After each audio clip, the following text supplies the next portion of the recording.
Indian history के एक ऐसे पर्सन की बात कर रहे हैं जो अपनी अर्ली लाइफ में बहुत ही क्रूल, बहुत ही जालिम और बहुत ही बेरहम दिल था, और आगे वाली आधी लाइफ में वो बहुत ही नरम दिल, रहम दिल, इंसाफ पसंद और एक बहुत ही महान आदमी बन के रहा, जिसके सिंबल्स आज हमें अपने इंडियन नेशनल एम्बलम में और इंडियन नेशनल फ्लैग में देखने को मिलते हैं।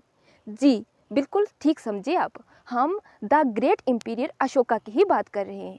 मौर्यन एम्पायर के थर्ड एम्पियर अशोका, जो मौर्यन एम्पायर के फाउंडर थे, चंद्रगुप्त मौर्य उनके ग्रैंडसन थे और बिंदुसारा के बेटे। इनकी बचपन की पढ़ाई कोर्ट में ही हुई और इन्हें अर्थशास्त्र की बहुत अच्छे से पढ़ाई करवाई गई थी। अर्थशास्त्र एक ऐसी बुक है जो कोटालिया ने लिखी थी। इस बुक में एक सोसाइटी के डिफरेंट एंगल्स दिखाए जाते हैं, स्पेशली पॉलिटिकल साइंस के बारे में पढ़ाया जाता है कि एक पावरफुल रूलर जो है वो किस तरह से रूल कर सकता है, और इस बुक को बहुत अच्छे से जो अशोका है उसे पढ़ाया गया था। इसके अलावा बचपन में ही वो उन्हें मार्शल आर्ट वगैरह सिखाया गया था, वो शिकार वगैरह भी करते थे। करीब जब वो 18 साल के थे तो उस टाइम वो पाटलिपुत्र में थे। पाटलिपुत्र आज के बिहार वाले एरिया में लोकेटेड है। वहाँ से उन्हें भेजा गया टक्सिला में, टक्सिला आज के प्रेजेंट पाकिस्तान वाले एरिया में है, वहाँ भेजा गया। ये वहाँ पे एक रिवोल्ट था उसे रोकने के लिए, और ऐसा कहा जाता है कि अशोका के वहाँ पहुँचने की खबर सुनते ही लोगों ने रिवोल्ट को ख़त्म कर दिया।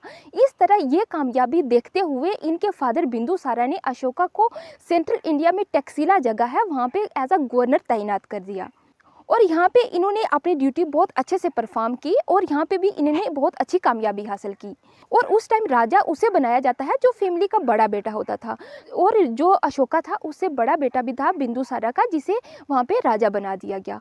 और ऐसा कहा जाता है कि जब बिंदुसारा की मौत होगी उसके बाद अशोका ने अपने 99 ब्रदर्स को मार करके और खुद वो राजा बन गए। लेकिन कुछ दूसरे जो स्कॉलर्स हैं वो कहते हैं कि 99 ब्रदर्स नहीं थे, ये सिर्फ 4 ही भाई थे जिनमें से दूसरे तीनों को इसने हिरा करके ये खुद राजा बन गया। और क्योंकि इन्होंने अर्थशास्त्र को बहुत अच्छे से स्टडी कर रखा था और इन्हें पता था कि एक पावरफुल किंगडम किस तरह से क्रिएट की जाती है, किस तरह से एक्सपेंड किया जाता है, इस तरह से इन्होंने जो प्रेजेंट ईरान है वहाँ से लेकर जो पूरा इंडियन सब कंटिनेंट है इस पर वो रूल कर रहे थे, इसको पूरे को इन्होंने एनेक्स कर लिया था, ये इनके अंडर ही था। लेकिन इंडियन सब कंटिनेंट में एक जो ऐसी इंपॉर्टेंट प्लेस थी जो ट्रेड के लिए बहुत ही ज़रूरी थी, उसे कलिंगा का नाम दिया जाता था। उसको छोड़कर अगर हम कलिंगा की बात करें प्रेजेंट डे में, तो प्रेजेंट डे जो ओडिशा वाला एरिया है इसको उस टाइम कलिंगा कहा जाता था। तो इसको कन्क्वीर करने के लिए इन्होंने जो वार है उसे डिक्लेयर किया, और अशोका ने ये वार 260 BC में डिक्लेयर की थी। और इस वार को उन्होंने बहुत ही अच्छी तरह से, बहुत ही कामयाबी के साथ जीत भी लिया।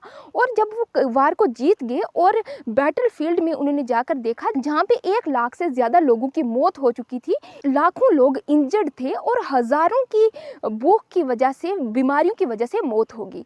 और जब ये हालत अशोका ने देखी तो उन्हें बहुत बुरा लगा, उन्हें अपनी गलती रियलाइज़ हुई।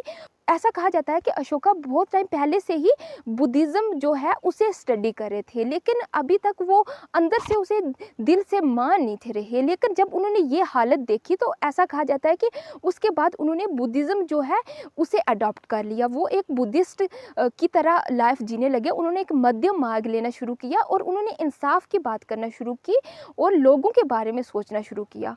और उसके बाद ऐसा कहा जाता है कि उन्होंने वार को छोड़ दिया। कोई भी इस तरह की, उन्होंने ऐसा डिक्लेयर किया कि आज के बाद कोई जंग नहीं होगी, ऐसा कोई काम नहीं करेंगे जहाँ पे लोगों की जानें जाए, किसी भी जिंदा चीज़ की जान जाए। और इसके बाद उन्होंने जो बुद्धिस्ट की थर्ड काउंसिल थी उसे भी कंडक्ट करवाया, और डिफरेंट तरह की और बहुत सारी बुद्धिस्ट मिशनरीज थी जो वो बहुत सारी अलग अलग कंट्रीज में भेजी, जैसे चाइना, श्रीलंका वगैरह। इस एरिया में जो बुद्धिस्ट मिशनरीज थी उन्हें भी भेजा ताकि वो बुद्धिज़्म का मैसेज वहाँ पे स्प्रेड करें और अच्छी तरह से लोग जीना शुरू करें।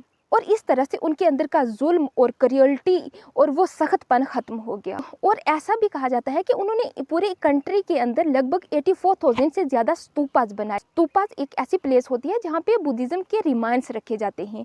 और इसके अलावा क्योंकि अब वो लोगों के हित में काम कर रहे थे तो वो लोगों से कनेक्टेड रहना चाहते थे, लोगों तक अपनी बात पहुँचाना चाहते थे। इसलिए उन्होंने बहुत सारी राख एडिक्ट करवाई, यानी कि कुछ अपने मैसेज लिखवाए, वहाँ पे पिलर्स बनवाए, जहाँ पे वो पिलर्स पे वो बहुत सारे अपने मैसेज वहाँ पे लिखवा देते थे, और वो फिर उनके आदमी आके उन्हें पढ़ते थे पब्लिक के सामने, और पब्लिक जो थे वो डायरेक्टली ऐसा फील करते थे कि वो राजा के साथ कनेक्टेड हैं, वो राजा की बात सुन रहे हैं, उनका मैसेज सुन रहे हैं। और इस तरह से उन्होंने बहुत ही पोलाइटली रूल किया उसके बाद, और लोगों के हित में काम किया। इसी वजह से उन्हें द ग्रेट एम्पीरियर कहा जाता है।